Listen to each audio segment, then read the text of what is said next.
Good day, everyone. I'm glad to see so many people in nice, colorful clothes.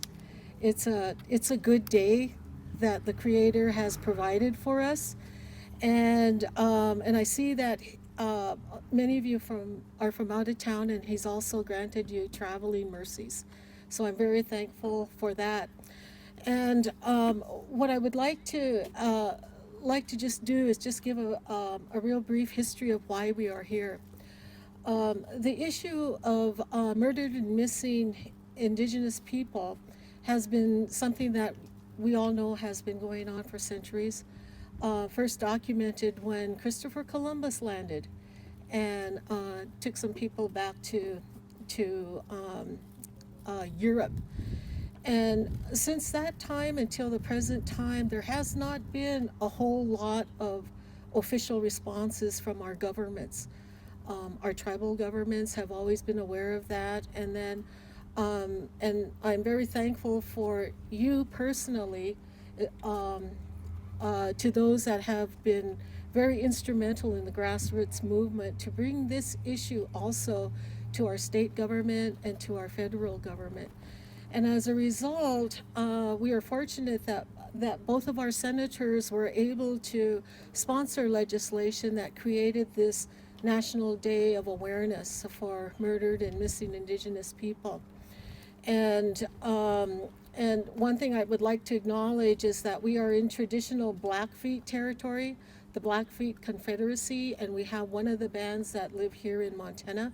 And since this is their historic territory, it was only proper that they begin our activity here. And as is customary, we are going to start with a prayer. And we are fortunate enough to have a Montana representative and also a Blackfeet councilman who can do that for us. And in addition, we're fortunate to be able to have a drum from the Blackfeet Nation here to start our event. Marvin?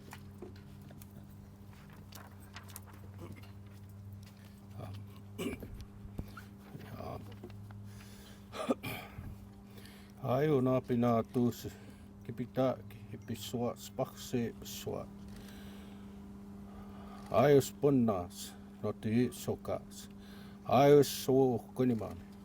Oke kitans katsama tituans tu spomkatana an start boxes. Hakoki tamani starts kamo si pilken. Ayo na pina tus.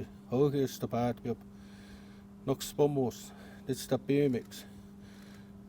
Nox pomos ao. It's the P. It's it tapiaki. Kutsu saa sokine kya pisapanissim. Aaksuk se päät pio peskatmuksi misami päät piisin kamutaan. Aio na pinatus. Hokist päät pio. Noks pomos. Sponnas. Stamiksi pukäks. Hitskänäts. Joukimiksi kanatsumitäks. Aio na pinatus. Noks poma amskapi pikani. Käännä. Apato spikani siksikaa. Aaknavato samaan. Supukista pioa. Sinapio. Sinistuat samaan. Tuo kamutaan. Let's go. Let's go.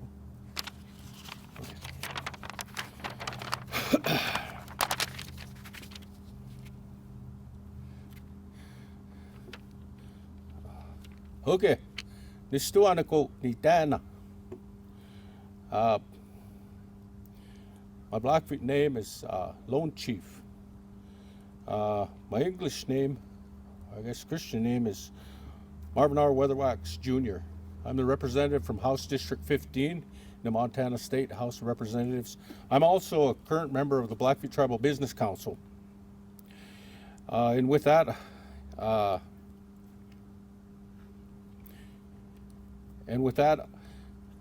I'd like to welcome you all to Blackfoot territory on this day of commemoration for the MMIW. House Bill 21, or Hannah's Act, was introduced by Representative Ray Peppers of Lame Deer and signed into law by former Governor Steve Bullock in the 66th legislative session. To me, this is one of the most important bills in the state, in the history of the state. From first contact, our Native people have been treated as less than human. Even to this day, we must always guard. To some in the state, we're still invisible and deemed not worthy of their best effort. This epidemic of missing and murdered Indigenous women and people has not stopped and continues to this day.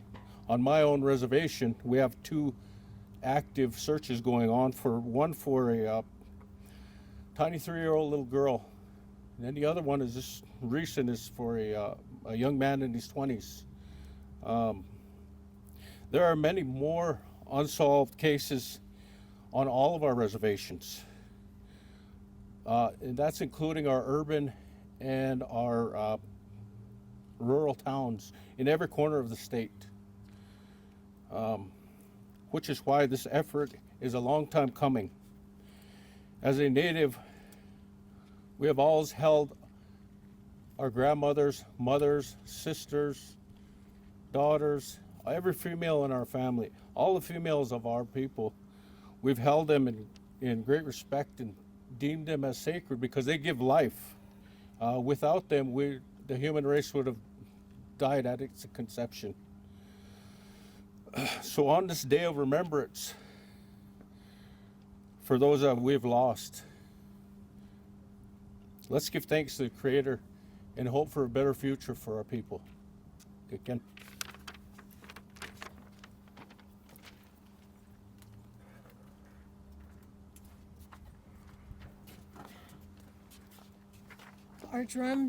Our drum today, again, is from Blackfeet Nation, and their name is Iron Creek, and they are from Heart Butte, Montana.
Thank you, Iron Creek.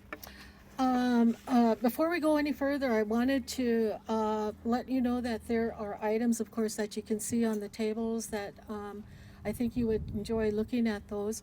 Also, we've got some water at the end of one of the tables here. Thank you, the Friendship Center. They're the ones that have been kind enough to volunteer, and then they brought the water over there. Um, Next on our agenda is Marvin Weatherwax, who again is a member of the Montana legislature, representing, I forgot what district it is, but he can tell you. And then also is a councilman on the Blackfeet Tribes Business Council.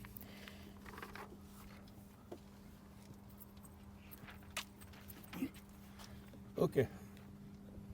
I'm sorry I did my speech before I was supposed to.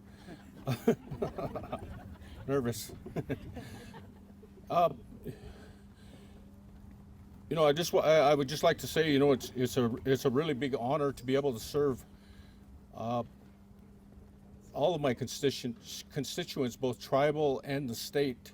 I've always, growing up, I've always known myself to be a Montanan, and you know our way of life here is to some people pretty harsh. I believe that this bill, this Hannah's Act, House Bill 21, the reason why I said it's probably the most important to me, important bill in the history of the state is because it's kind of a testament to us not being invisible. You know, there's on every reservation we have all these cases of people going missing, and nobody knows where to turn. Nobody knows how to get the proper authorities to help in the efforts to find them. I believe that this is just hopefully a turning point in letting people know that, you know, we are contributing to our state. I mean, you know, we've been here for forever. Since 1924,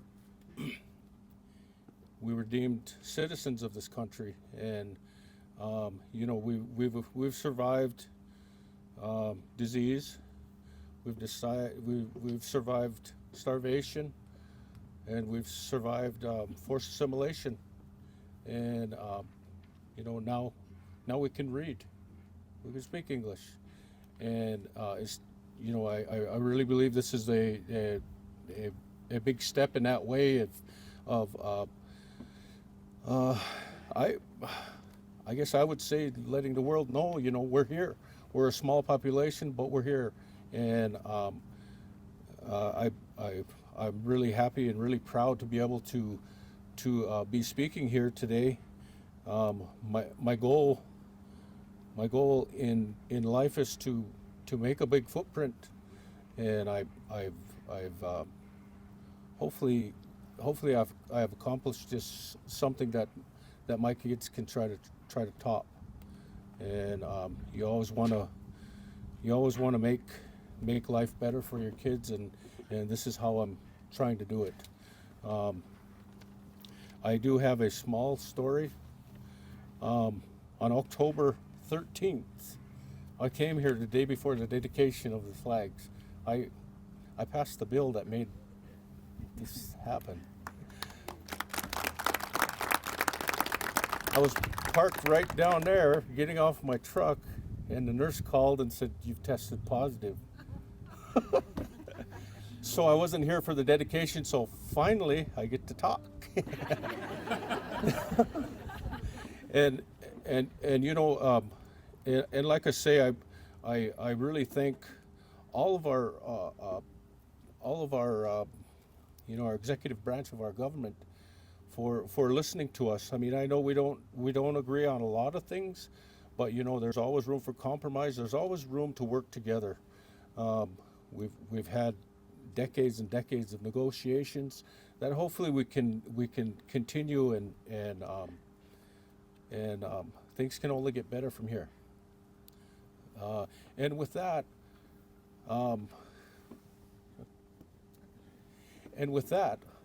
would like to introduce to you our Montana State Governor.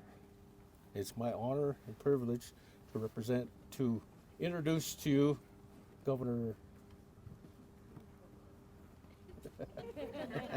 I didn't forget Greg Gianforte. Thank you. Thank you. Yeah. I got stunned. Thank you, Representative, and Representative Weatherwax, for your leadership on the Tribal Council and also in the Montana House. You are making a big footprint, so keep it up. We need more leaders like you. Good afternoon, and thank you for inviting me to speak today. It's my pleasure to be with you. And to all of you that are grieving the loss of a loved one today, my wife Susan and I keep you and your families in our prayers. Our prayers are effectual, and we need to lift them up to correct the situation.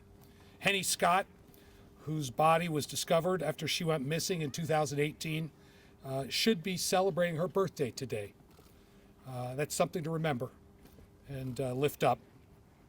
Melinda Harris, who you'll hear from shortly, has been a tireless advocate to end violence against Native women after what happened to her daughter.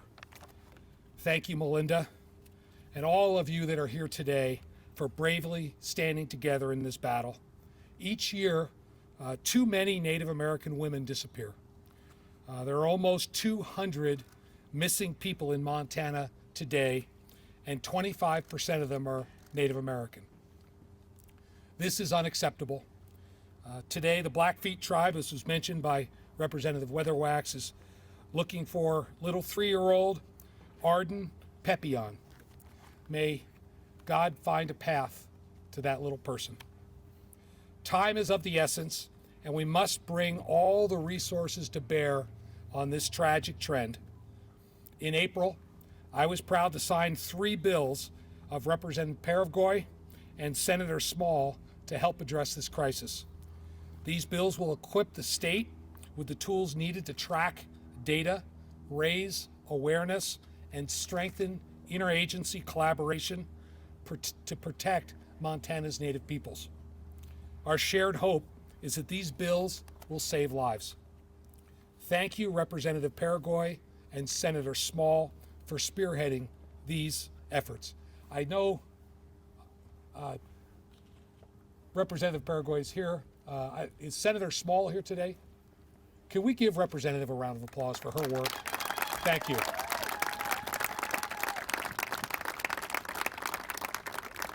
Thank you for all the tireless advocates for victims, survivors, and their families. And to all of you, thank you for your hard work in being here today to make a point and to tell a story. On this Missing and Murdered Indigenous Persons Awareness Day, I reinforce Montana's commitment to partnering with our tribal communities to end this crisis. And I want to join all of you in looking forward to a day when we are not managing a tragedy anymore, but we're celebrating overcoming it. May God bless all of you, and thank you for your advocacy.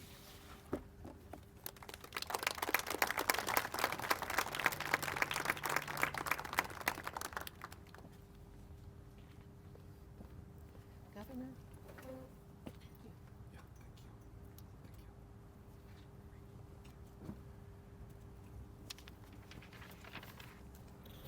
Well, thank you, Governor, for your words and your time.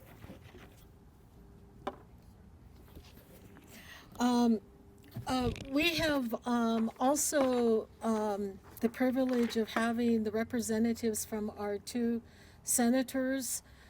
These 2 senators were very crucial in getting the national legislation that made this the National Day of Awareness.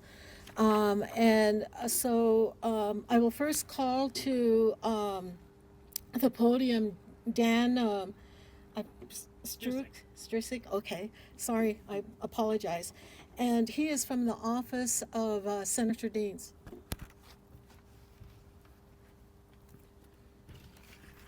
Thank you very much, and honored to be here on behalf of the senator who was unable to attend today, but he would have enjoyed to be here if he could, and I'm honored to share a message on his behalf.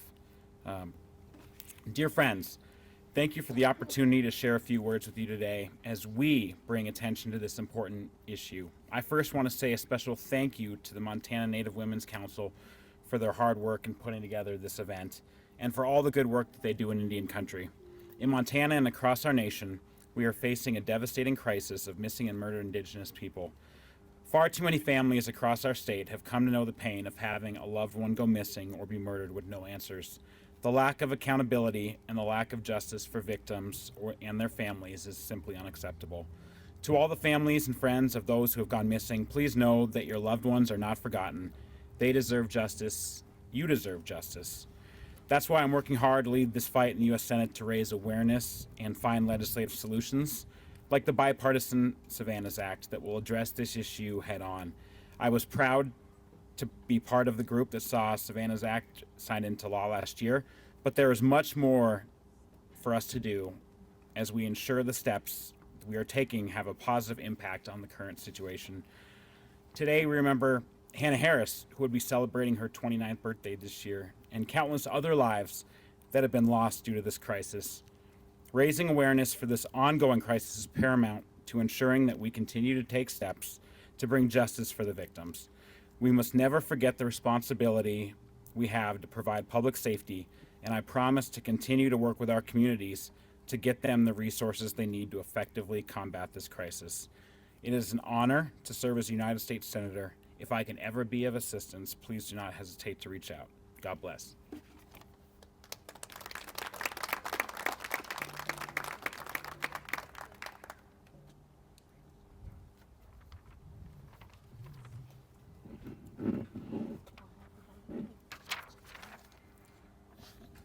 Thank you,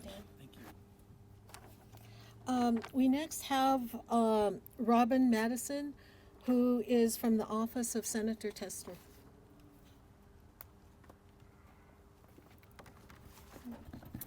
Thank you for inviting Senator Tester, and I'm happy to be here on such a beautiful day. This is the first event I've been to underneath the flags, so this is my first event as well as Representative Weatherwax. So congratulations on this beautiful accomplishment to the legislators that were involved in that legislation. A statement or a message from Senator Tester. Dear friends, thank you to the Montana Women's Coalition for inviting me, and to all the advocates here today that work on behalf of Native American victims of violence and missing and murdered Indigenous persons, has brought this crisis into the national spotlight, and I thank you for that. Today, May 5th, is an important day. This day marks Hannah Harris's 29th birthday, and in honor of her, it's also the National Day of Awareness of Missing and Murdered Native Women and Girls. It's a day of remembrance where we honor the lives of the far too many Indigenous peoples, both men and women, we have lost in this crisis. Women like Selena Not Afraid, Henny Scott, Ashley Heavy Renner Loring, and many others who have left a hole in their families and their communities. But it's also a day where we look towards the future and pledge to come together to put a stop to this crisis. I'm proud to have worked alongside other Montana advocates to bring the MMIP crisis into the national spotlight and pass legislation that will help your communities keep folks safe, protect victims, and bring perpetrators to justice. We still have a long ways to go, but I have your back. And I'm standing at the ready in Washington to work with you and get tribal communities the resources they need to make their communities safe. Thank you for the great work that you're doing. Keep it up, and know that my door is always open. Sincerely, Senator John Tester.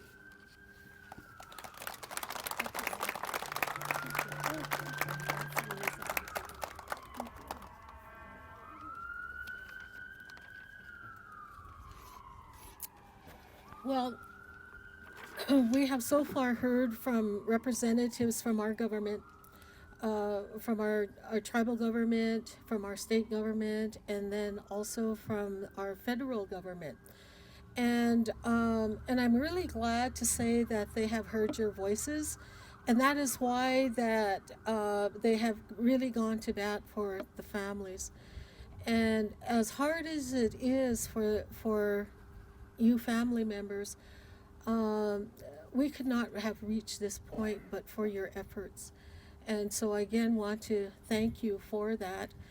And I would like to say that even though we miss our family member, we know that that person is still with us, because we are a spiritual people, and we understand that although someone may not be physically with us, they are still here.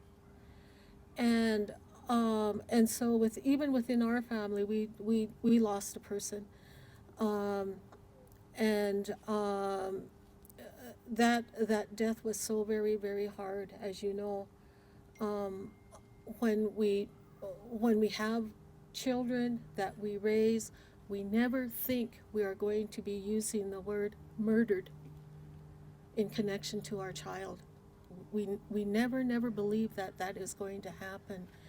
And so in our family, it took a long time for us, more than a year, to use that word with our family member. And so I know that that those remembrances can come back, and at a time when we least expect it, we get really emotional from that. And so in the event that that has happened, the Blackfeet Domestic Violence Office has some representatives here, and their advocates are here if you feel like you need to speak with them. And so in that regard, I want to have some words from our families. And so I would like to call up Melinda Harris, representative. Oh, I'm sorry, I thought you were on this side.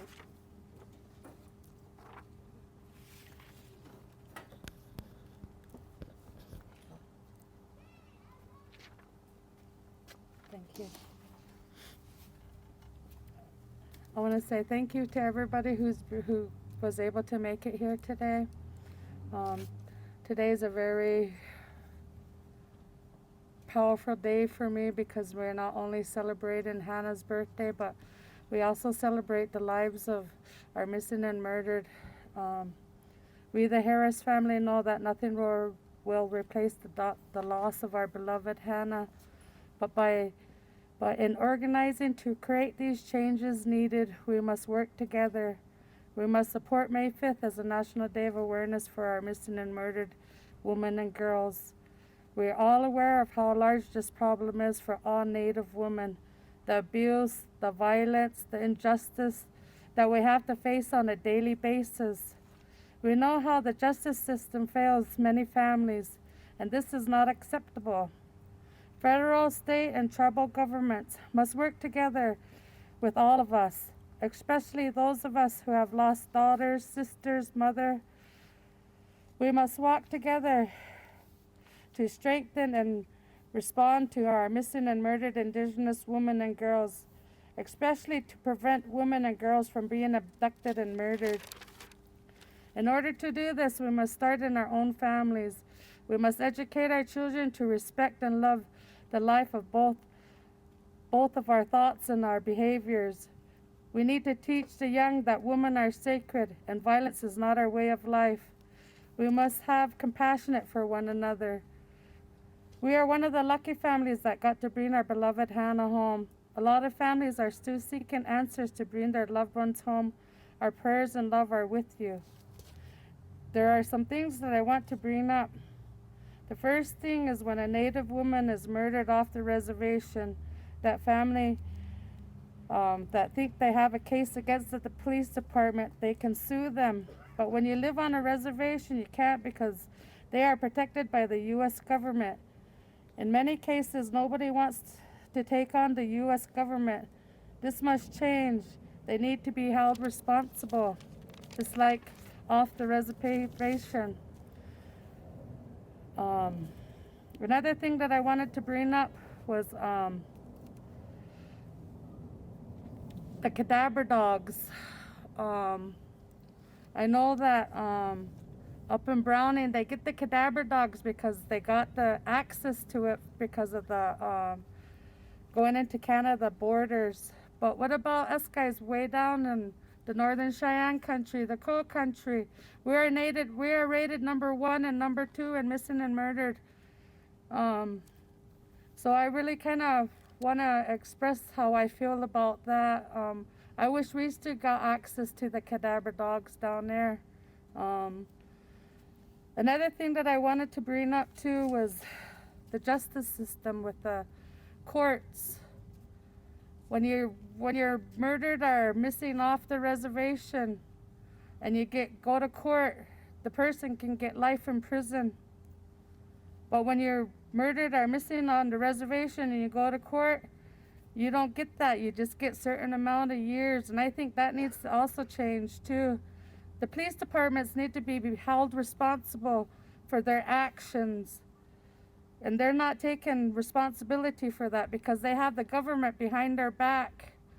You can't sue them because you're suing the U.S. government. And I tried my hardest to sue the police department. I called all over. I called Denver. That's the main building, the main office for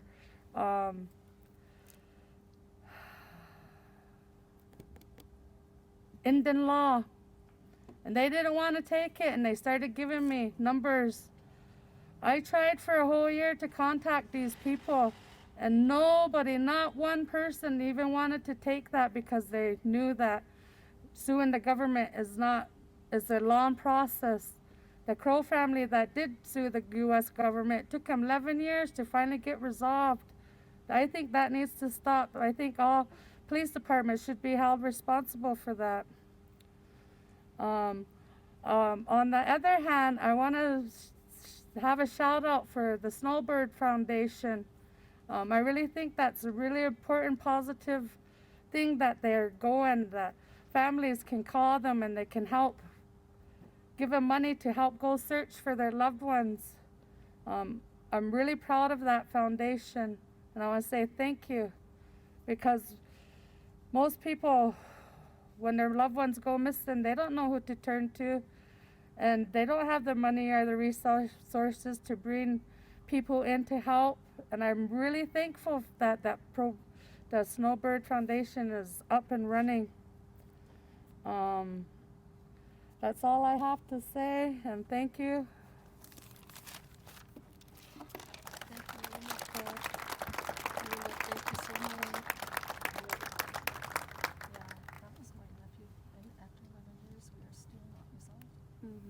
See, that's how come I wanted to bring that up, because I think that's very important.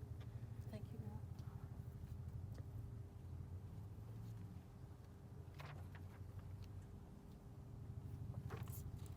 Thank you.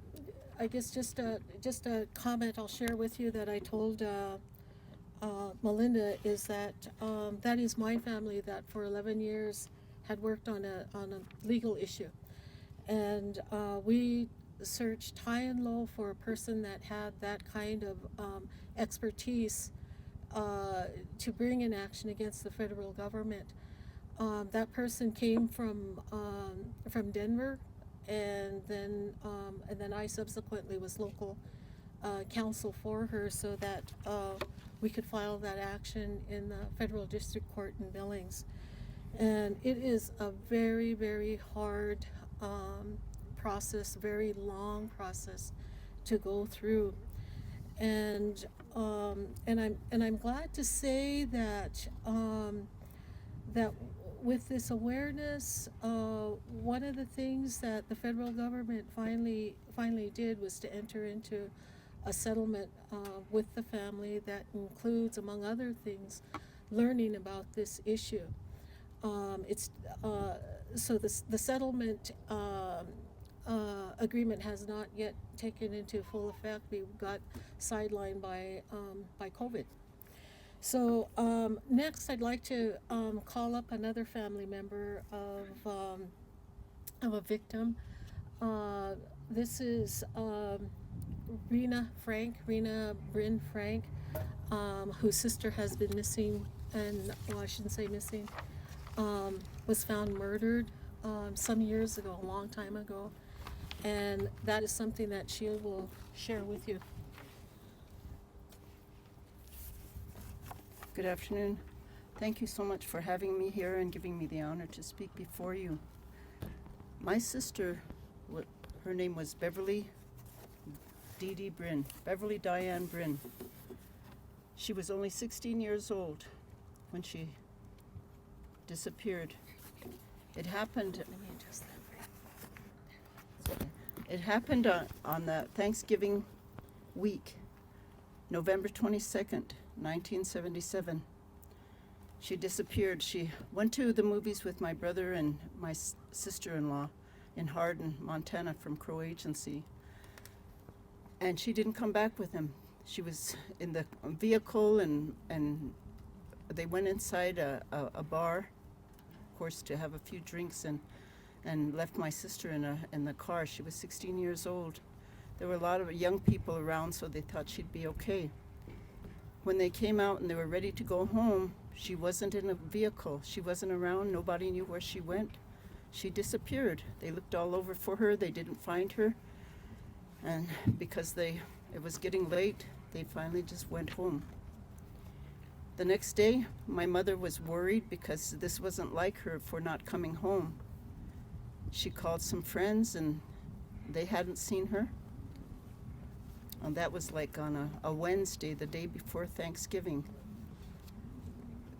Well, she said, well, she should come home Thursday on Thanksgiving. I'm sure she'll be home then. I don't know where she's at, but she'll be home. But she was worried. My mom was very worried, and of course that night we prayed together and, hopes that she would come home. The next day was Thanksgiving. We prepared dinner, and we had dinner, and she never came back. My mom called all over. She called the police. She called everybody she could think of. She never came home. Well, the next morning, just after breakfast, a couple that were a family friend of my parents came. And my dad thought they just came for coffee, and he gave them coffee, and the man said, they found a young woman in Hardin. They said she's between the ages of 19 and 30. They don't know who she is. They're looking for people to identify her. So, being the oldest in my family, I was chosen to go because my mom and my dad hoped that wouldn't be her, and they couldn't go. So I went with my sister and my husband and to identify her at the mortuary. When we got there, thank goodness, they didn't let us in to see the body, but they showed us a picture, a Polaroid. Now this happened 44 years ago. And the Polaroid had a picture of a woman from like the waist up. And I couldn't recognize her because she looked older. Her body was swollen, and she had dark hair, and she was a pretty lady. And I thought, I don't think this is her. And my sister, my older sister, said, no, it doesn't. It kind of looks like her, but. And then I looked at her blouse, and of course she had a sweater on, and the sweater was a peach-colored sweater. That was her favorite color, and I had given her that sweater. Then I recognized that sweater, and I knew that was her as I looked closer. We had to go home and tell my parents, and it was terrible. Everybody was screaming and crying, and it was so devastating. That was almost 50 years ago, but the hurt and the pain is still here. We called the police. The police said they'll do an investigation. They investigated. They couldn't. The only thing that they knew, and the people at the mortuary knew, was that she was found at the stockyards by the fairgrounds, which is just right outside of Hardin. And they said that there were tracks where she had been crawling around on the ground, and the weather was so cold that time. It was below zero those last few nights. And she finally laid down underneath one of the stock wherever they took the cattle and loaded them up. She laid down there and fell asleep and died from the elements. And she was found there by somebody that worked in that area.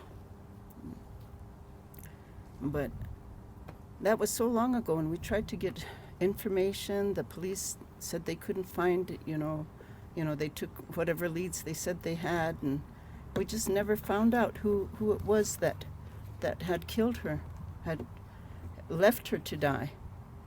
She had been raped, she had been beaten. And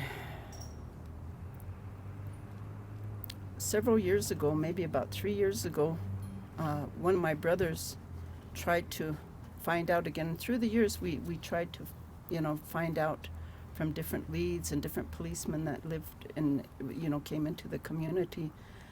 But 3 years ago, one of my brothers went to try to find out, and they looked into her file folder. She only had 2 pieces of paper and no kind of evidence at all in there.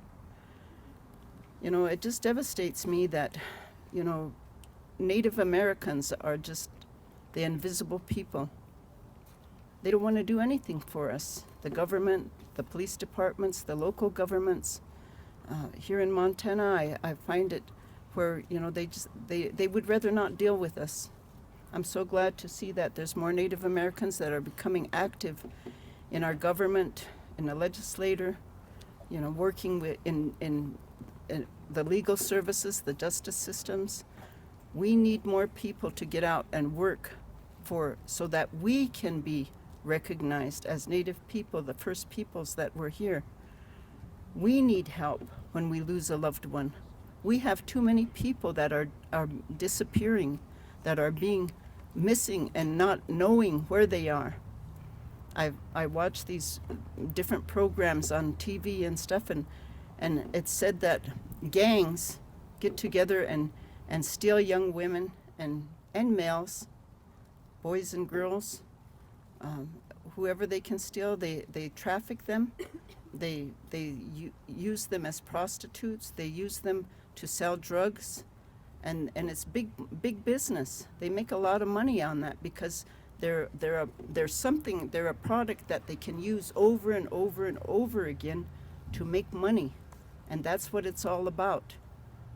We have people in government that are devious, that are involved in these kind of things. Local government, government in Washington, D.C., we have people that are involved in those kind of things as well as gangs. And we even have our own Native people that are involved in this and that won't speak up. You need to speak up. This is wrong. This is wrong for everybody. No one has the right to take another person and enslave them and put them to use in any way. It doesn't matter who you are, what color you are. We all need to get up and speak up and get involved. Thank you.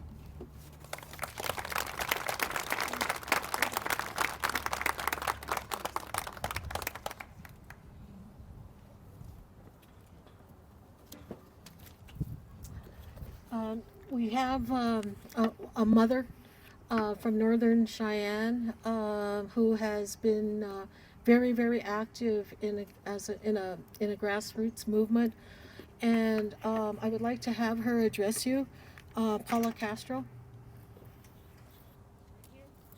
Oh, I am sorry, I didn't see you sitting there.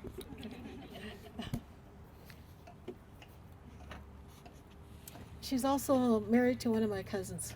I wish he was here.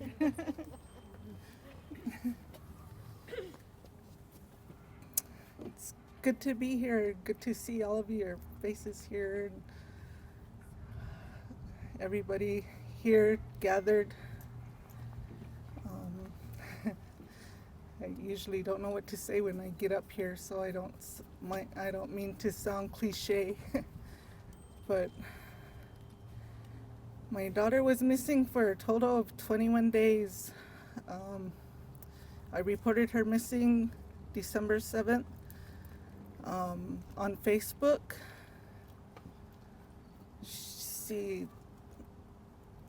December 7th. December 9th, we went up to the house where we knew she was at. My husband went up there and, asked if they seen her. She was very active on social media. We didn't see anything from her on Facebook, on Snapchat, on any kind of social media. So we were kind of worried. So my husband went up to that house where she called from. Because that Friday when she left, that evening, she called from a residence and it showed up on my caller ID. And so he went up there and he, asked to speak to one of the twins that were there. And he was kind of hesitant to come out, but he came out after a few minutes and he asked him, "Have you seen Henny anywhere?" And he's like, "No." "Has she been here lately?" And he said, "No." And he said, "Okay, well, we're just looking for her. If you see her, tell her we're worried about her and have her come home. Or if you see any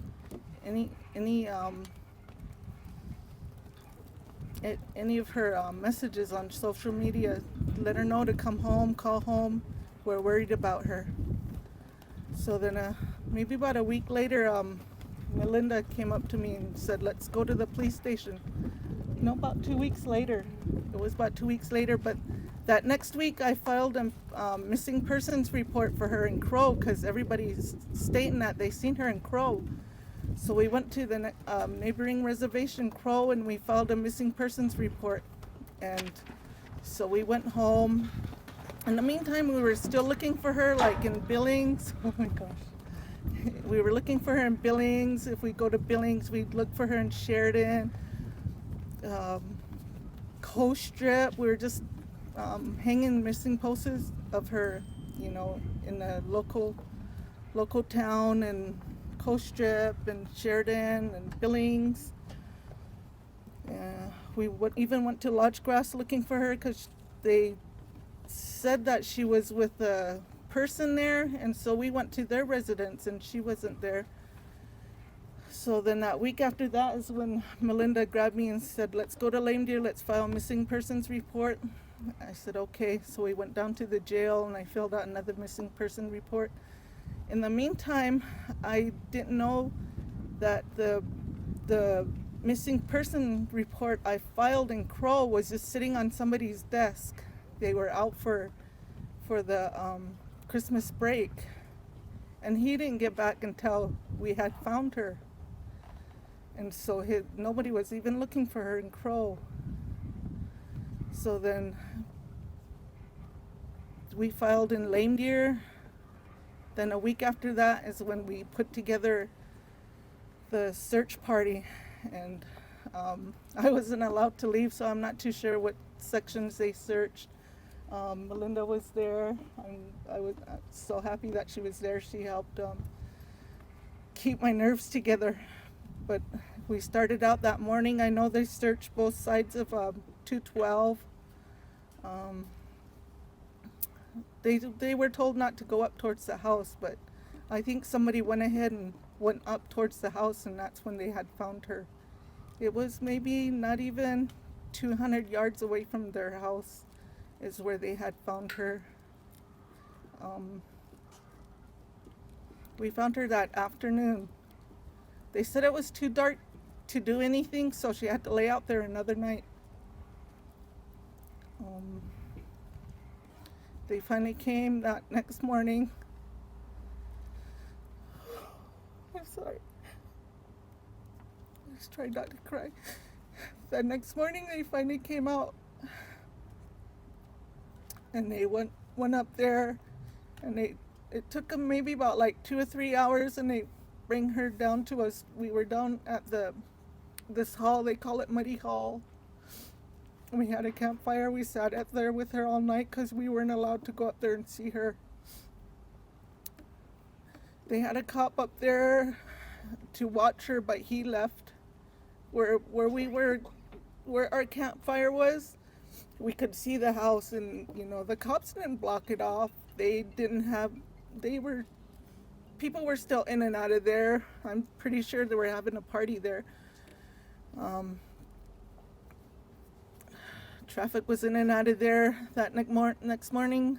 Maybe about around 11 or 12 is when they finally brought her to me. They said I identified her in Billings Gazette, but I didn't.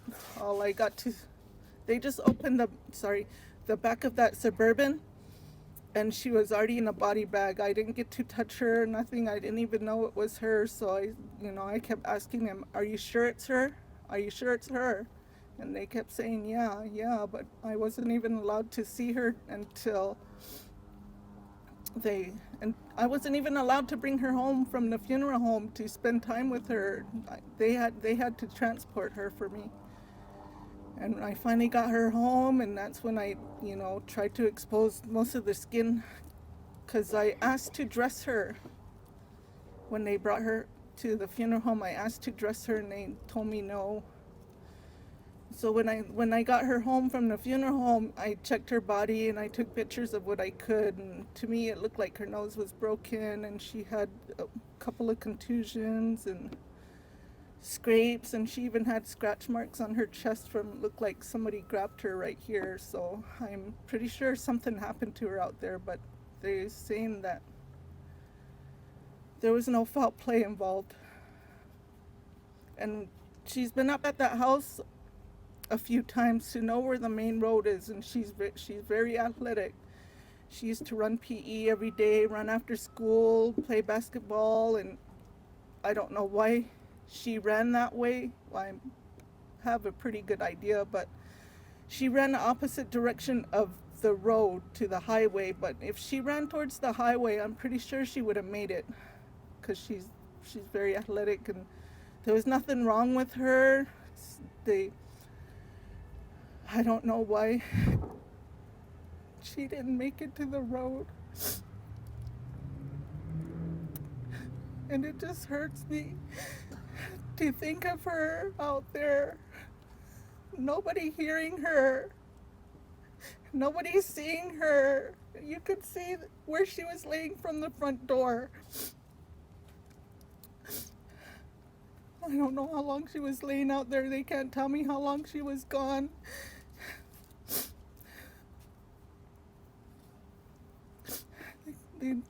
They don't even have answers to my questions.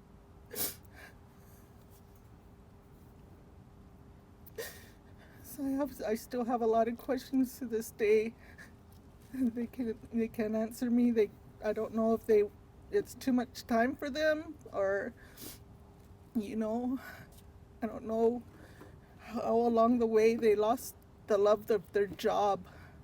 It's just like they just, oh, hey, okay, yeah, all right. When they could do a more thorough job and find out what really happened to our girls. But they want to toss them away like they did the perpetrator, like they're nothing. And they don't even realize that was our lives. They took my future. I'll never get to see her walk down the aisle and get married. I'll never see her graduate, which is going to be next year. I'll never get to see her have kids. They took my life. I know I have other children, but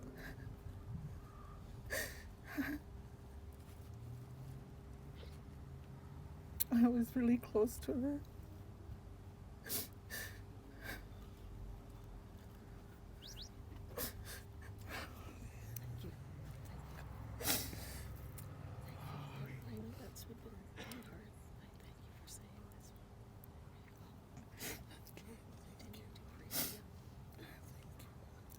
Thank you guys for being here. Thank you, Paula. One thing that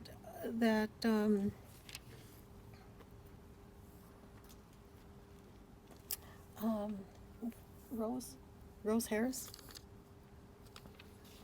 Oh, this is Hannah's sister. She would like to address you.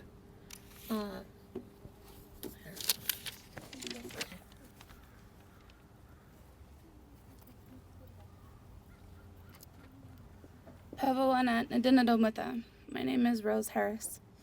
My Cheyenne name is Comes in Sight Woman, or Stands Out of the Crowd. I wanted to say a few words. It's to all the youth. You see something, you say something. You know, it can be scary. I understand that.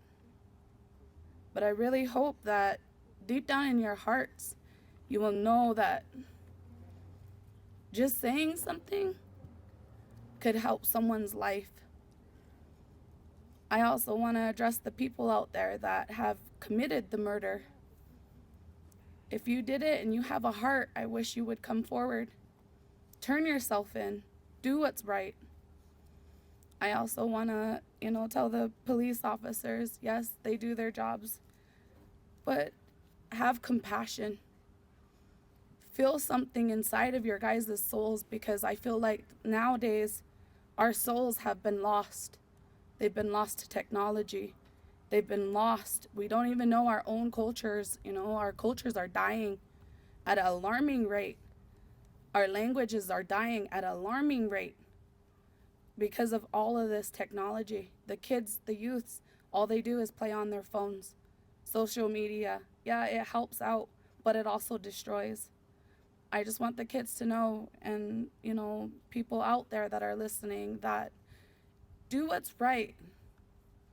Have a heart. Feel something inside and know that if it's wrong, say something. That's all I'd like to say. And I'd also want to say one thing. Happy birthday, sister.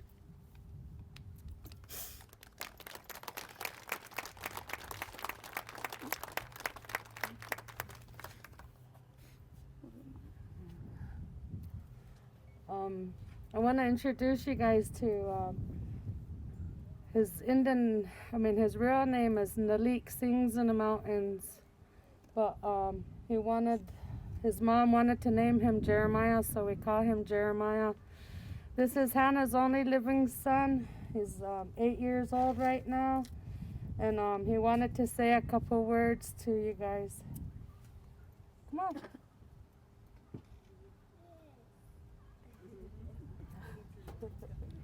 Sorry for taking it so deep.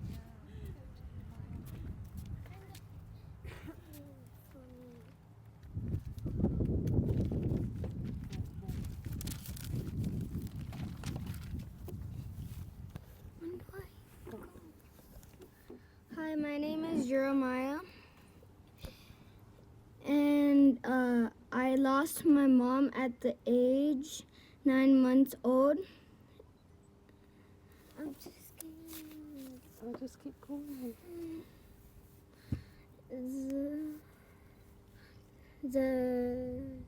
And all of the people out there, they lost their moms too. So if you see a girl or boy, Boy, show them. Alright, well, let's go then. So anyways, he wrote, so if you see a boy or girl, show them some respect. And if you see a homeless person, pray for them and give them some money. Thank you.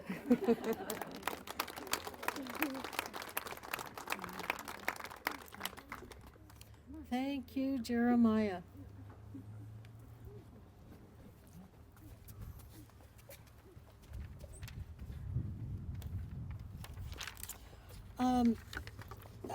I guess you've probably gotten the message here from our families that no matter how long ago it is that we might have lost somebody within our family, it takes a long, long, long time to heal. And I discovered that even babies mourn. And I discovered that because a grandmother friend of mine had to raise a baby. I think the baby was like about 8 weeks old, and that baby was mourning. And thank goodness she, as an MSW, knew what to do, and managed to figure out how to help her grandbaby when she took her grandbaby because there were no more mother. And so you now see a child who is 9 years old, but losing the mom at the young age of 9 months. And I have seen I guess a 3-year-old mourn, but I've not seen a 9-month-old mourn. And just to let you know, we did do a lot of research to find out how we can help us, the siblings, of when we had our family member when our family member was killed. And there's not much literature on how to help those siblings. And I don't know if there is very much literature on how to help young children who have been orphaned even as babies. And I sure hope that there would be some university that could do that study, because I think that is really important, considering how close our families are to one another. When we are raised within our tribes, and then we're interacting with other tribes, you know that we say, when we see another Indian person that is unfamiliar to us, we'd say, "Where do you come from?" And they tell us what tribe they come from. And then when they tell us what tribe they come from, then we know who they are, because we know somebody from that same tribe. It's like that all over the country. And because of that cohesiveness, it is so critical for us to be able to have the changes made. Because when somebody in one of our sister tribes is missing, we in the other tribes, we think about that, and we think about the people that we know. And the two that are missing at Blackfeet, I know those names. And if there was a Blackfeet around me at the time when I heard it, I would have asked, "Who's grandma and grandpa?" And I would have known who those people are. And that shows the intimacy that the tribes feel. And I don't know why that is. I don't know why that the tribes feel like that with the other tribes, but it's something common. I don't know if anybody has ever studied that. So when we hear of the deaths, especially the unnecessary deaths, those really hurt. Those really hurt, and we can empathize with those families. And then finding out that there was a 9-month-old child that lost his mom, I can empathize with that. And then that being said, I'd like to introduce Gerard Paget. He works for the Blackfeet tribe. He works in the legal department there, and has also been assigned to work with the domestic violence office. Gerard?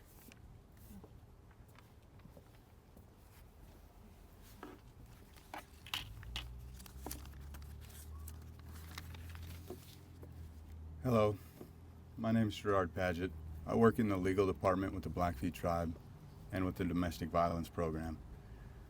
In both capacities, I work closely with the Montana Native Women's Coalition, and together we've made strides to combat domestic abuse on the Blackfeet Indian Reservation. But that's not why we're here today. And on my way down here, I was going over what I wanted to say. And one of the things about MMIWP that makes me so mad is that it's taken so long for the government to recognize a portion of the pain throughout Indian country. Pain of the victims, the pain of the families, the pain of feeling like nothing's gonna happen. What can I do? And pain that didn't stop because of COVID-19. And when it comes to COVID-19, there's one thing that we all saw.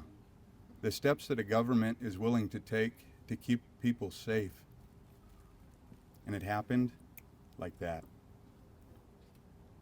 MMIWP is not just about keeping people safe. It's about making families whole. It's about healing entire communities. It's about the significance of the peoples that were on this continent first. How long does it take?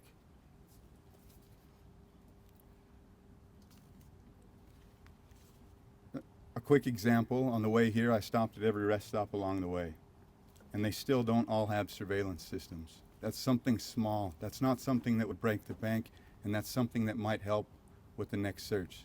But how long does it take? Don't get me wrong. I am grateful that we are here today, on this 5th of May, on this birthday, on this day of awareness. This is a day that was signed into law by the government, but make no mistake, we are here because of Native voices that are speaking out for those of us whom can no longer be heard. For me, this day is a step towards addressing some of that pain. And for that, I am grateful. But still, every morning I wake up, I listen to the national news, and it seems like it's always about other Americans of color, and it's never about Native Americans. And as of right now, there are more that are missing. There are 2 from the Blackfeet just recently. This is a step, but there are many more steps. So to those of you that are speaking out, to those of you that are creating awareness, to those of you that will never stop searching for our missing and our murdered, you are unstoppable, you are giants, and our people are better because of you. Thank you, and thank you all for listening to me.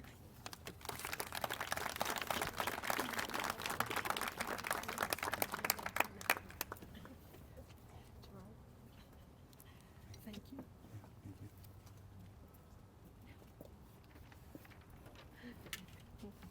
Thank you, Gerard. I'd like to next introduce another Montana House of Representatives member from Crow Tribe, and I don't know if she is my relative or not. I haven't dug that far. So Sharon Stewart, Paraguay.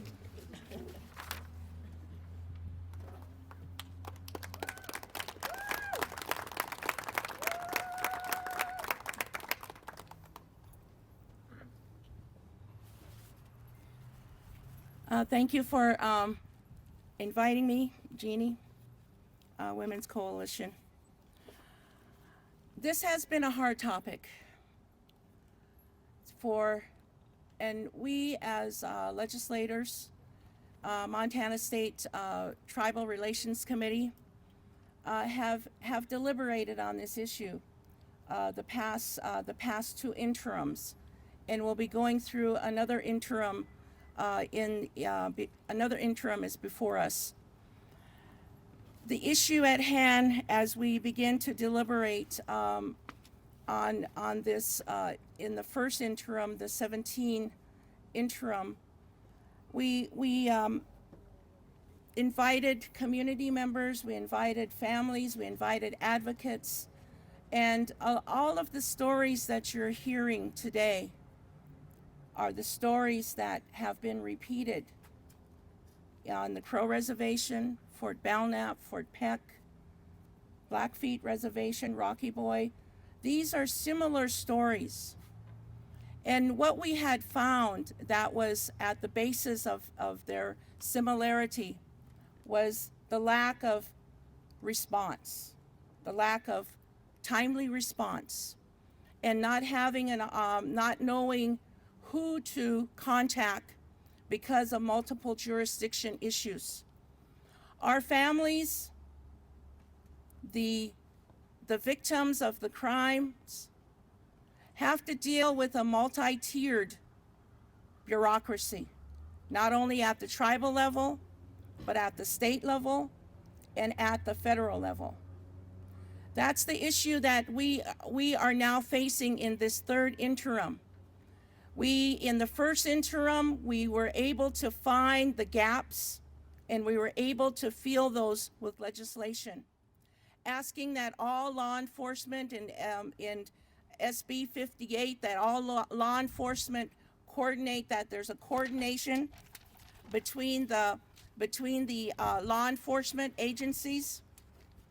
We also asked that, and we legislated, and it passed. We also initiated training for all law enforcement within the state of Montana, inviting all tribal law enforcement as well. And that occurred, but we need to continue those trainings. We need to continue the training. One training is not enough for law enforcement. The reason is that we have a churning of personnel, and that we have people going different places or coming in from out of state as positions open. And that training is paramount for our law enforcement. Coordination is paramount for our law enforcement. In the looping system, we were able to develop a database, and that was the other thing that we found, that the databases were not connected, and you had to find the right database in which to get the report going. And so we were able to do that. And so making sure that there's a database that goes not only across the state of Montana, the region, but nationally, that's important. Because one of the things we found is that if it's human trafficking, it's crossing state lines. Murder, it's crossing state lines. Missing people, crossing state lines. And so it's not just only within the exterior boundaries of the state of Montana. We have to really take a look at not at only the reservations, but not only the state, but we have to begin to look at it nationally. And I do want to thank the representatives that are here from Senator Daines' office and Senator Tester's office. They have been instrumental in helping bringing this issue to the forefront. But it was only because of the advocates across this nation, Native women, men, joining forces and making this issue come to the forefront, that we have no more stolen sisters, that we have no more stolen men, children, and that we have no more murdered or missing Indigenous people across this nation. We are looking for solutions. We are trying to look at ways to begin to decrease the number of people that have gone missing or murdered. And even through the pandemic, it hasn't stopped.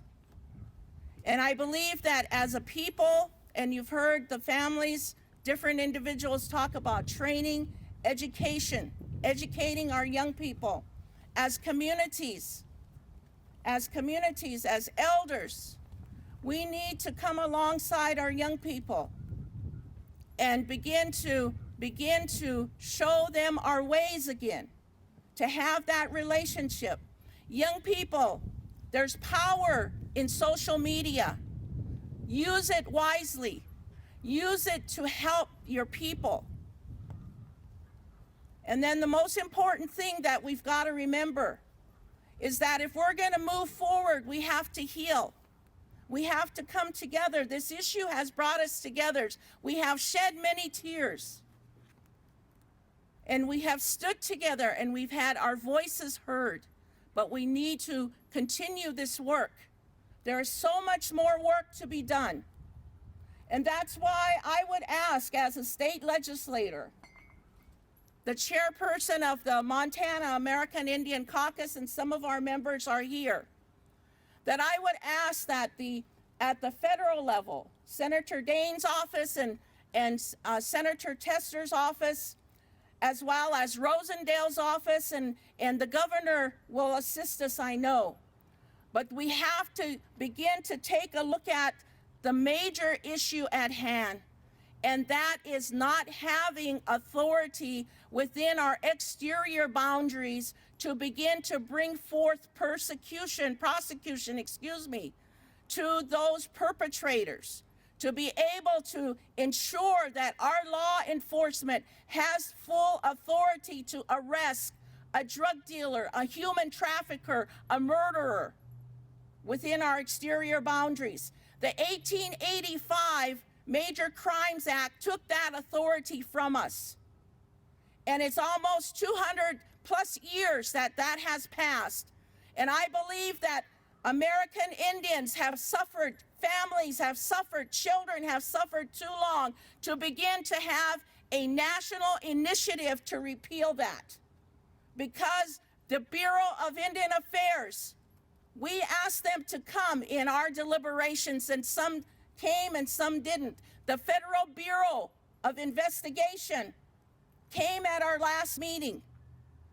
And then the Department of the DEA did not even come. We are looking at multiple issues. And what is the result of those multiple issues? People going missing, people being murdered. And we as Native people within our own exterior boundaries can't do anything because the federal government has to step in.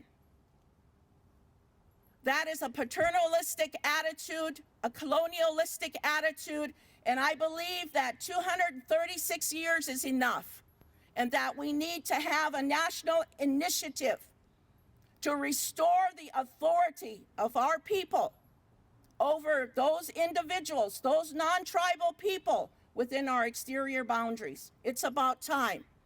That's a major step that has to happen. I thank both Senator Daines and Senator Tester for doing these things, but it's piecemealed. We have to have that authority. We have to have that jurisdiction in order to move forward. We talk about solutions, and that's the basic solution. If we take that step, I believe that there's other things will come down the pike. The reason why I say that is Bighorn County has the highest number over the years of murdered and missing Indigenous people. Unfortunately, we do not have the law enforcement. We do not have the BIA officers. We only have 3 officers right now to patrol an area that is the size of Connecticut to try and provide public safety, which we can't. We also know that we've been infiltrated by different drug traffickers on our reservation, human traffickers, but we have no jurisdiction over them to arrest them and to take them to court. The justice system has failed us as American Indians, and we need to take a look at ways to empower. The American Relief Plan right now is putting money towards the Bureau of Indian Affairs and towards Indian Health Service. But that money needs to be utilized to make sure that we have proper law enforcement on our reservations, that we have the public safety is an issue not on the Indian reservations across Montana, across this nation. And enough is enough. That as a legislator, I'm committed to looking for solutions, to work with the communities, to work with our different advocates, and also to ask the young people to begin to work with their elders, to ask the young people to begin to get involved. But most importantly, as Ms. Harris said, if you see something wrong, report it. If you see something unusual, report it. Don't leave your friend alone. Travel in packs. Look out for each other. Have each other's backs, as young people say. That's part of being safe.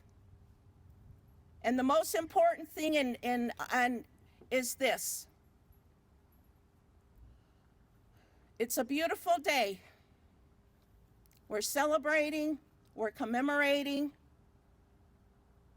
we're shedding tears, we're gathering together. When we leave this place, we go back to our homes, to our home territories. Be a part of the change. You already are, but grab somebody else. Get them to come alongside you. Educate, promote, and use the power of social media to get this message out. Thank you.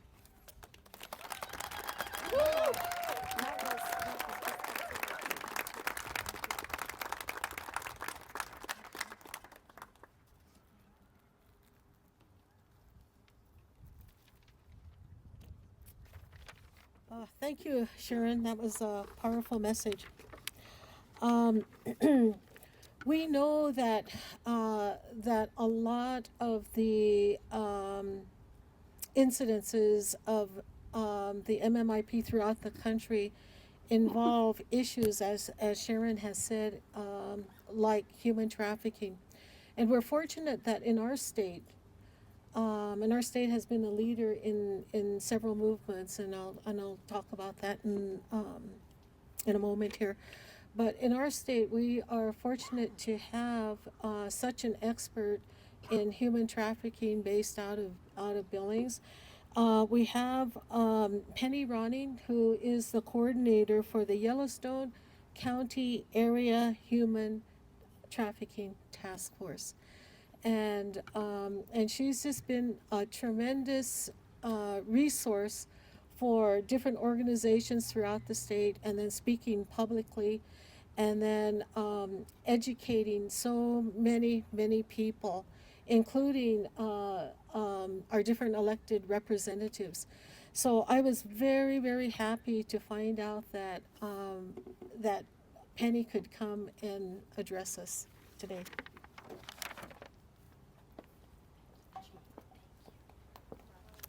Thank you, Jean. Thank you. Melinda, I'm so honored to call you friend. Paula, I'm so honored to call you friend. I love you both so dearly. Rose, I'm so happy to meet you today. Rena, I look forward to talking with you further and meeting you more in depth. Thank you for being here today. Honorable Governor, who is back at work evidently, congressional staff representatives, state legislators, distinguished members of the great Native American tribes and peoples of this land, fellow Montanans and friends. Thank you for this honor to be with you here today, a day I wish with all of my heart was not necessary. As the daughter of a human trafficking survivor, I understand.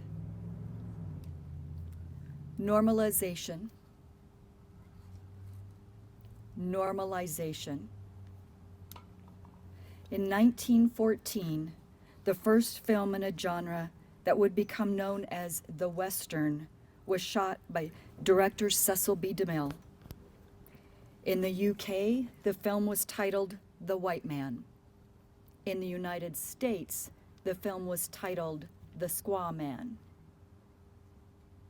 For years, American films have depicted the capturing, buying, selling, and trading of Native American women and girls.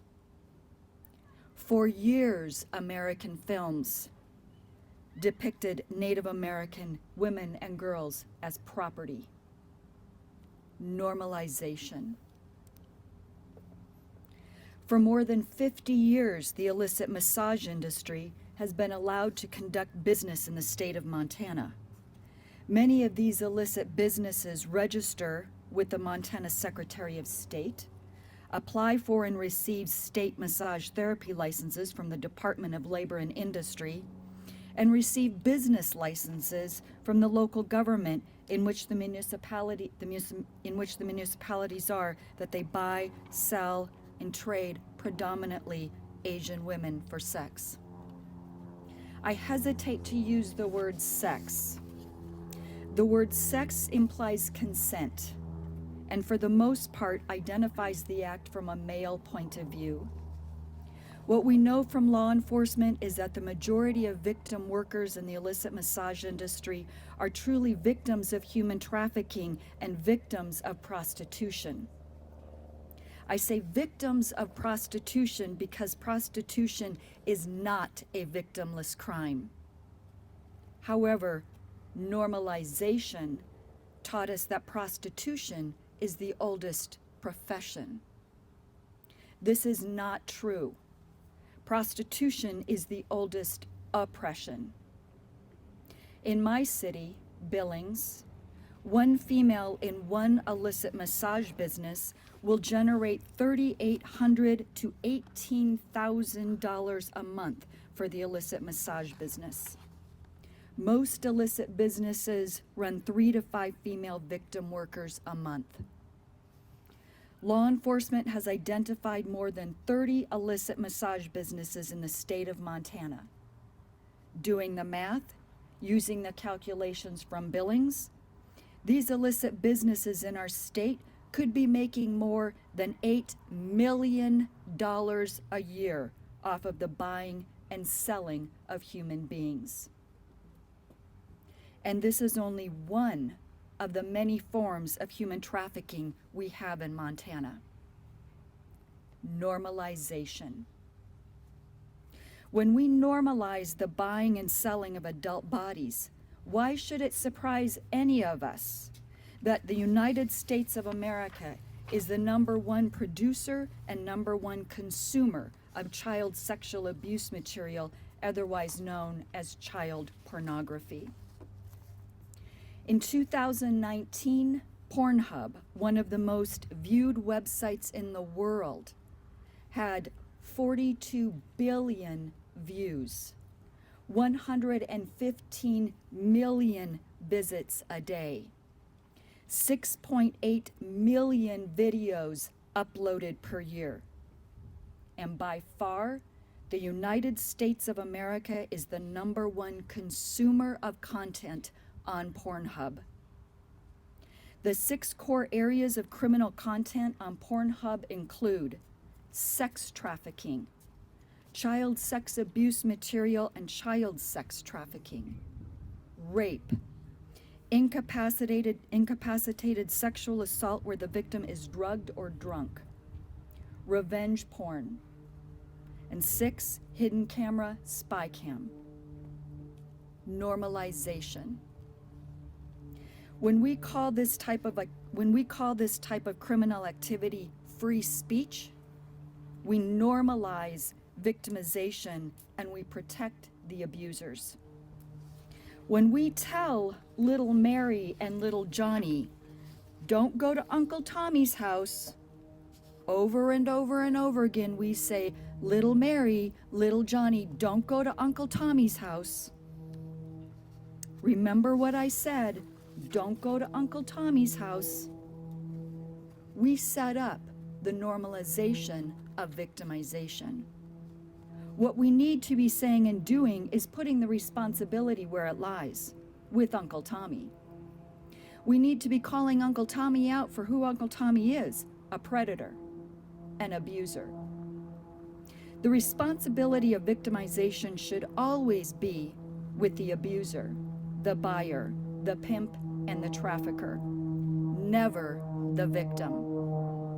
We must create a paradigm shift in our country, and this paradigm shift must begin in our own communities and in our own homes.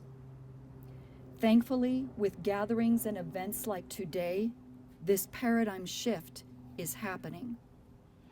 This paradigm shift to criminalizing the abuser, the buyer, the pimp, and the trafficker is happening because of brave victims and survivors. Brave victims and survivors who courageously tell their stories, who courageously testify in court, who courageously fight for justice and better laws when giving public comment before policymakers. This paradigm shift is happening because women are rising up. This paradigm shift is happening because men are listening and are rising up to support the women. I'm ready for a new normalization. I'm ready for Native American women and girls to be free to live their lives without fear of violence perpetrated upon them. I'm ready for Asian women to stop being bought and sold behind locked doors and darkened windows. I'm ready for children to be free from unimaginable abuse. I'm ready for the normalization of policymakers to think first of the rights of victims. Normalization. 21 years ago, the United States Congress passed a monumental piece of legislation, the Trafficking Victims Protection Act of 2000, a bipartisan effort to codify the protection of some of the most vulnerable people in our society, victims of human trafficking, and hold human traffickers accountable for their egregious abuses of individual rights. 21 years ago, this legislation passed. Yet as a government, we still do not provide victims services for safe housing, clothing, medical care, or immediate needs when a trafficking victim is identified by law enforcement. 21 years ago, this legislation passed. Yet, as a government, we still do not provide law enforcement training on human trafficking for all jurisdictions. 21 years ago, and we still fight to collect data and create shared language among all law enforcement jurisdictions. We have work to do, but with events like today, we make a difference. We move the needle. We create normalization. It takes all of us working together to normalize something for the good or the bad. For all of the victims, for all of the survivors, for all of the loved ones and families of those missing or murdered. May we rise up together to create and build a new normal. Thank you.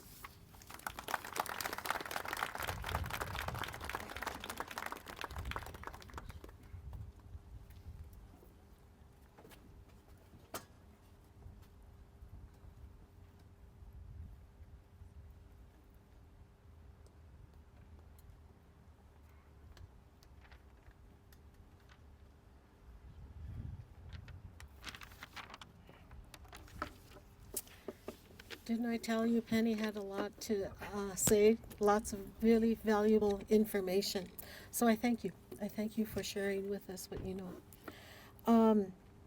We also have another member of a council. We have Ellie Bundy, who is a councilwoman for the Salish Kootenai tribe. And in addition to that, she is the chairman of the state and tribal task force that has developed an MMIP plan.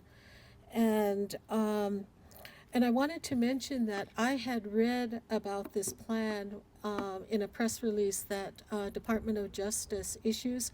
They issue, just a lot of press releases on a daily basis. So as I'm flipping through those, then I see Salish Kootenai Tribe in the headline.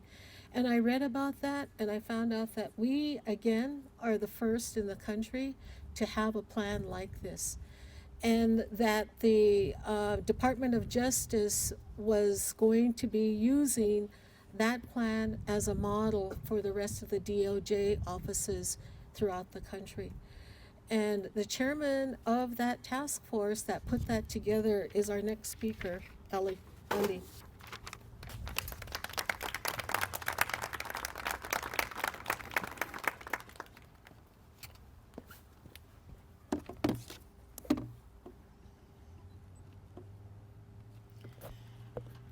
Good afternoon. As she just stated, my name is Ellie Bundy. I'm a CSKT Tribal Council representative, member of our local CSKT MMIP work group, and a member of the core team tasked with developing CSKT's Tribal Community Response Plan that I'll talk about more later. I also serve as the presiding officer for Montana's Missing Indigenous Persons Task Force. First and foremost, I would like to thank you all for being here to acknowledge this day, May 5th, Hannah Harris's birthday. Happy heavenly birthday, Miss Hannah. I am so very sorry that you're not here to celebrate your special day with family and friends as you should be. I hope you are experiencing complete peace, love, and comfort today and every day with our Creator. Today, we also acknowledge others whose lives were tragically taken, and we acknowledge those who are still missing. National Missing and Murdered Indigenous Women's Awareness Day. It is so heartbreaking to me that a day like this exists.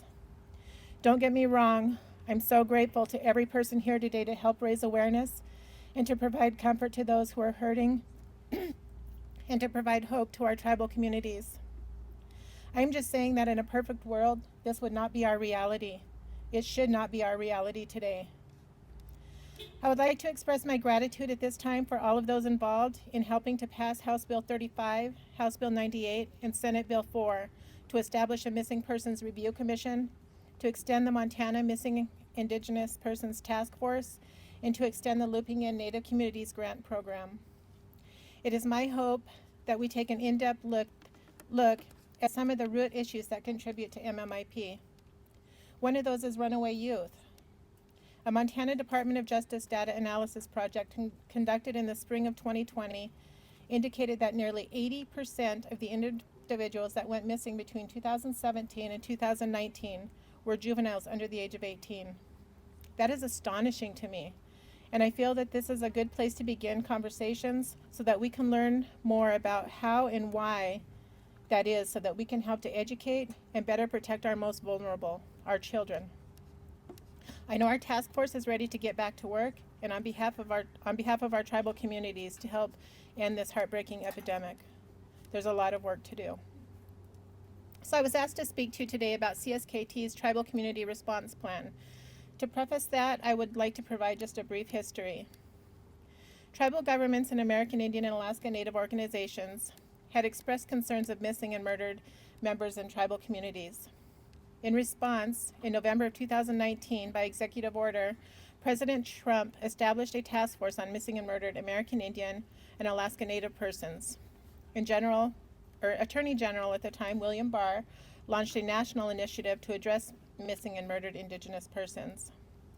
Following, in October of 2020, President Trump signed Savannah's Act into law, and all three of those responses included direction to develop guidelines or protocols to apply to, address, or respond to missing Indigenous persons cases.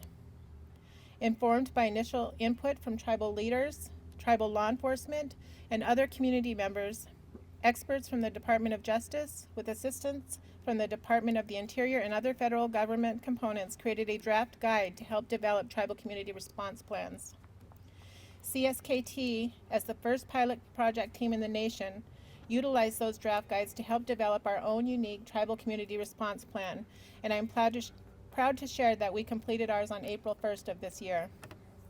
So what is a tribal community response plan? It's a plan for how a tribal community will respond to a report of a missing person. It's developed by tribes in conjunction with U.S. attorney partners and others, and it's tailored to the specific needs, resources, and cultures of each tribal community. There are 4 guides that make up the plan. They include law enforcement, victim services, media and public communications, and community outreach. Many great things happened during our working sessions. First and foremost, it brought everybody together. We started the conversations with other stakeholders in the community. All law enforcement agencies with jurisdiction on the Flathead Reservation, and we have 10 of them, agreed to work together under one common MIP policy. A new method of sharing information among all of those agencies was identified. All agencies designated MMIP law enforcement points of contact. A new victim service policy with a missing persons liaison was developed to assist our missing persons investigator and to better address the need for resources and/or communications to our families with missing loved ones. We developed media response protocols for all phases of an MMIP case, ranging from prevention, reporting, searching and investigating, rescue and recovery, and seeking justice. And finally, we were able to develop a comprehensive list of resources that we can call upon to help in MMIP cases as they may arise. This project is so near and dear to our hearts. CSKT was already working hard on this issue, so we had a head start, if you will. We had a fully functioning work group that was providing education and raising awareness in our communities and other communities. We created missing persons protocols for reporting. We had strong tribal council support, strong resource networks in the community, and a strong working relationship with our tribal law enforcement team. So we're very excited when this opportunity presented itself and allowed us to dive a little deeper, meet with other stakeholders, identify gaps that we had not yet addressed, and to compile all of those plans into one beautiful working document. I'm so hopeful that other tribal communities across the nation will seek to develop their own tribal community response plans. I hope tribal councils recognize the need to make this a priority and that they support team efforts to develop policies, identify resources, or participate in training opportunities.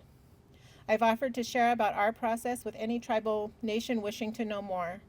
I'm so incredibly proud of our entire team and honored to have been a part of such important work. In closing, I would like to thank the Montana Native Women's Coalition for hosting this event and for the speakers who presented to you today. I also extend genuine, heartfelt thanks to the families of those of you who have lost loved ones and who continue to share your stories so that others can better understand this heartbreaking reality. You are all in my thoughts and prayers every single day, and there's not a presentation I don't do when I'm sharing with others where I'm not talking about Hannah and Savannah and Kay Sarah, and it's why we do this work, and they're not forgotten. And finally, I want to thank everybody, all of you who made time to be here today, to listen and to learn. Your presence is felt. Thank you.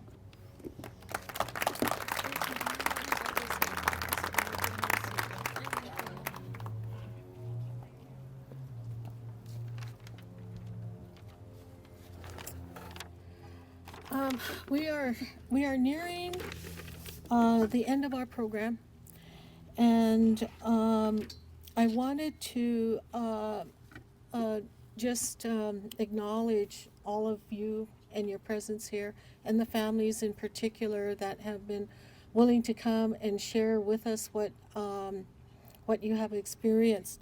I also want to thank the members of different task force that have been here and have been willing to also share real excellent information.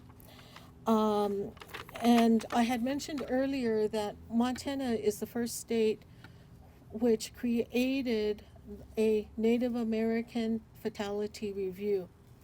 The fatality reviews, if you're not aware of them, have been organized in a lot of states so that persons would be able to look back on the life of a person that has been killed as a result of domestic violence.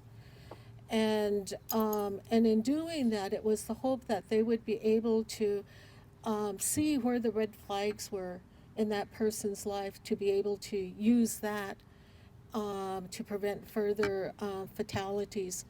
So quite a number of states throughout the country have adopted that and conduct those reviews on specific types of death, Montana being one of them. However, Montana is the first in the country to establish a Native American fatality review.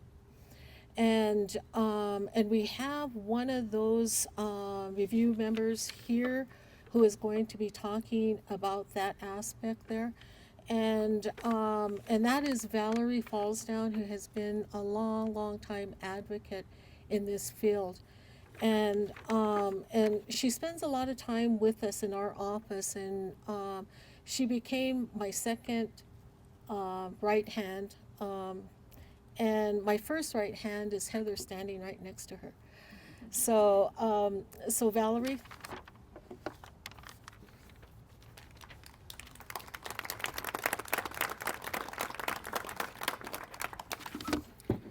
We are pressed for time, so I'm going to make mine short and sweet. I am, as Jean said, I'm a member of the Montana Native Women's Coalition. I'm on the board. I'm also a member with Ellie Bundy.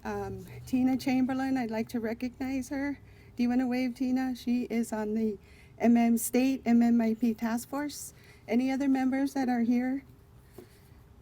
I am a member of that one, also the Montana State Domestic Violence Fatality Review Team. like to recognize Joan Elil and her team. All these boards and task forces that I have mentioned have done a tremendous amount of work advocating for these families that we heard about today. So I would like to read the mission of the Domestic Violence Fatality Review Team, short and sweet. The review team studies intimate partner fatalities, identifies trends and patterns, and recommends systemic and societal improvements. All of these task forces, we meet on a monthly basis, and we strategize and we come up with solutions for all of these issues that are continuing to happen in our state. We have a representative from each of the 8 tribes on both task forces, and I want to thank all of them for all their efforts and never giving up on these families. One thing that you've heard today is we have the families that are still heartbroken, are still missing, and those are someone's daughters, sisters, aunts, and mothers. We heard from the little boy today, and that's just heartbreaking. That's why we never quit. We continue to be their voices. I'd like to call up one of our families also who lost a family member. She is going to read a poem that she wrote. Lori Dawn Kindness, who is a veteran, and she is also an advocate for families. Come on.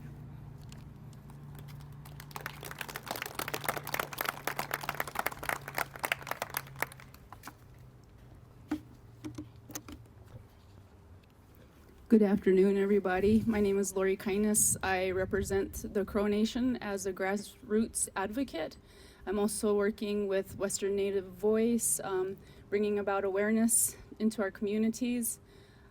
Big part of civic engagement. This year we entered in on the legislative season, speaking very prudently on everything that's going on within our communities with the missing, murdered Indigenous women and men. Sorry, I wasn't trying to get emotional right away. So I was gone for 13 years to the active duty. I've given 5 of my years to combat duty. I'm in my 7th year, so I'm going into my 20th year of completely of the United States Army. And upon my return, I was kind of noticing and looking around me that there are people that were missing that were in my childhood and my upbringing. And I thought, wow, I went to war, and I was troubled with that. But when I came back and I saw that my classmates, a lot of them and family members have gone, and extended families, all our relatives have gone out, and so there's somebody, everybody has been affected by losing somebody, whether it's a missing person or somebody who was murdered. So I started to think about one of my classmates that I grew up with, and that was Freeman Benz and Brian Yellowmule. Brian Yellowmule is still missing, and Freeman Benz was killed. And that was so heartbreaking for me to see my buddies not here on earth anymore. And when my sister passed away, she left behind 5 children, and that was to unjust homicide. And it's just everything that's been happening in our community has just affected me immensely. So I felt like I started this poem, and I wanted to be like a voice of hope and a voice of clarity that that we're here for you and we want to be your voice. So with that being said, I called it Your Voice. What if our missing had a voice? They would not go unseen nor unheard. They would have a choice. Little girl, don't stray too far from your mother's faithful call. Little boy, Listen to your father when he says, stand tall from where you fall. From the sunlit skies and the bright beam glimmers, there will be a time when purity in the night no longer shimmers, and the world will treat you cold like they define, and the great divine somehow seems lost in your pain's divide. Protect yourselves when the day comes of age in your moment of choice. Look around you and preclude. Who is who in my world? Are these people of deceit? Do they share my same goodness? Do they hold my same voice? Your parents love you, cherish you. They pray for your covering every day. Your relatives wish always for the light to guide your way. Your ancestors call you to be strong and beat all odds. Beyond the generations, to persevere beyond every depth of any fear. We need you in the here and now. Our entire heartbeat of Native nations vow. No more stolen sisters. No more stolen brothers. No more strife. You are as significant as breath is to life. To the missing ones, the ones who left us unjustly, we wear red for you to signify what must be. Quiet no more, release and let peace be. It is your names we repeat when we speak with red hand printed cheeks. We will not back down, we will not retreat. Until a justice system hears the truth to the negligent unseen of our desecrated ones endured atrocities. We are your voices now. Let love be and your spirits fly ever so gently. Oh.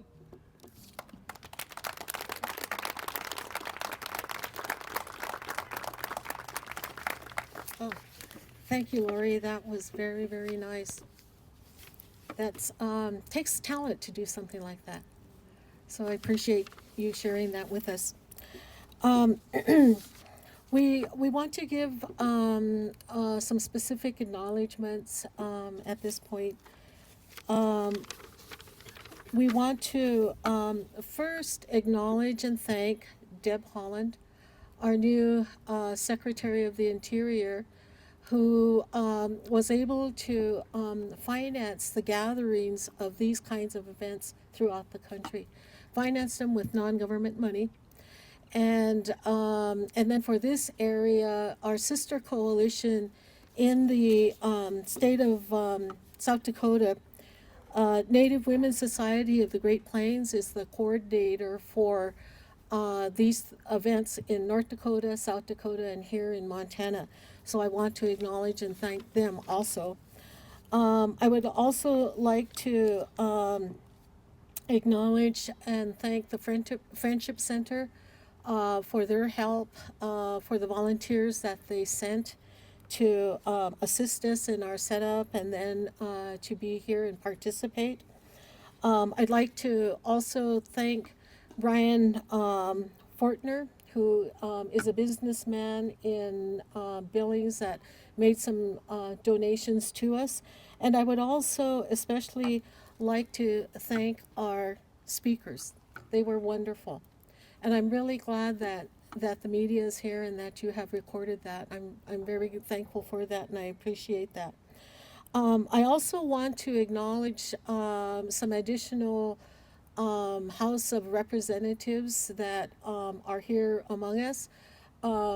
Earlier today, I was very happy to see Susan Weber, a longtime friend of mine, who is representing the area around Blackfeet and Browning in particular. She's a really good cook. When she invites you to your house, she treats you really well. And then I also would like to recognize and acknowledge Rennie Whiteman Pena from our state, or our part of the state, from Lame Deer. And we are next door to them at Northern Cheyenne here, with the Crow. So our reservations are adjacent and we know each other, we interact with each other. Her sister is married to my first cousin. So, and so what I had told you about before, about tribes being intimate and knowing one another, that had, so I stand here as one of the testaments of many, many tribal people throughout the country that can say the same thing. So with that, Valerie wants to acknowledge some particular families.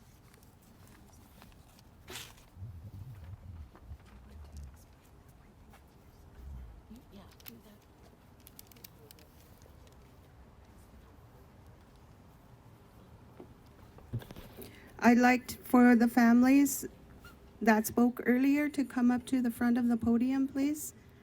We will be doing a short wiping of tears ceremony for these families and give them a prayer send-off. Melinda, Paula, Lori, And Wilma. Rena,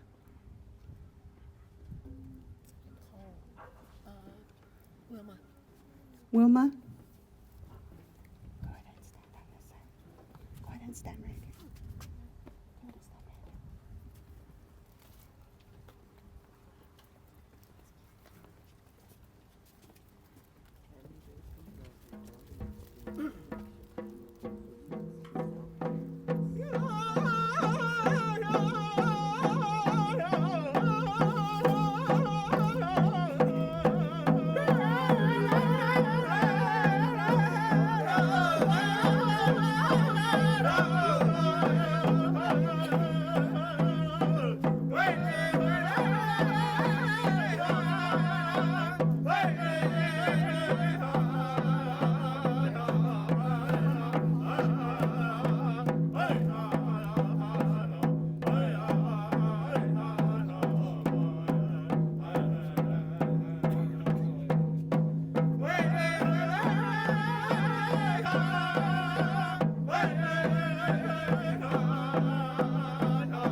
today, Lord. We ask for healing for our sisters, the families here that are represented, Heavenly Father.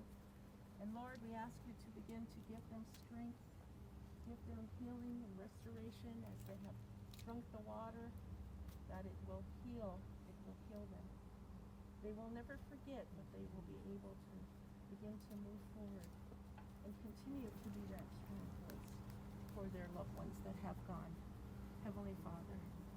And so today, Lord, as we stand before you, we ask you for your presence to go before each and every one that is here, Lord, and we ask that as we carry on this hard journey to continue to be the voice for those that have gone on, to bring forth, to ask that you bring forth justice, that as they move forward, go before them, be with them, and be their rear guard, Lord. And that's the strength, and though there may be shedding of tears, that there will be joy with the families, joy with their loved ones that are here. And that as we release those that have gone on before us, like Glory said in her poem, that there will be light, breath in the wind, and that those that remain will continue to be that voice. So we thank you, Lord. We give you praise and glory.